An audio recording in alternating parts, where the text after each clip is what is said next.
আসসালামু আলাইকুম রহমতুল্লাহি ওয়া বারাকাতুহু। আরিফ এগ্রো 100 পক্ষ থেকে সবাইকে শুভেচ্ছা।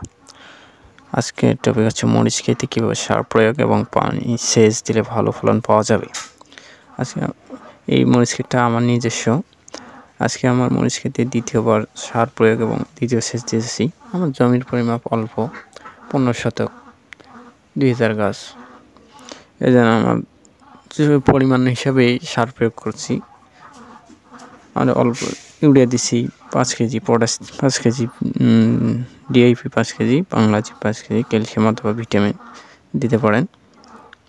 সারগুলো অবশ্যই ভালোভাবে মিক্স করবেন এবং সমানভাবে গাছের মধ্যে যেন পড়ে। সেচ দেওয়ার আগে সার প্রয়োগ করতে হবে। সেচ দেওয়ার সময় অবশ্যই মনে রাখতে হবে যেন পানি জমা না হয়।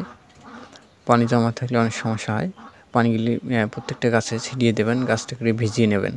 কারণ ভিজিয়ে নিলে পটাশ ছিটার কারণে গাছে অনেক পাতার মধ্যে আটকে থাকে, এই কারণে গাছটা ভিজিয়ে দিলে ভালো হয়ে যাবে।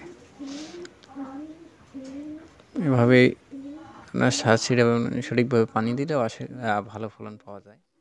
এভাবে যদি সঠিকভাবে পরিচর্যা করা হয় মরিচ ক্ষেতে, ইনশাল্লাহ ভালো ফলন আশা করা যায়।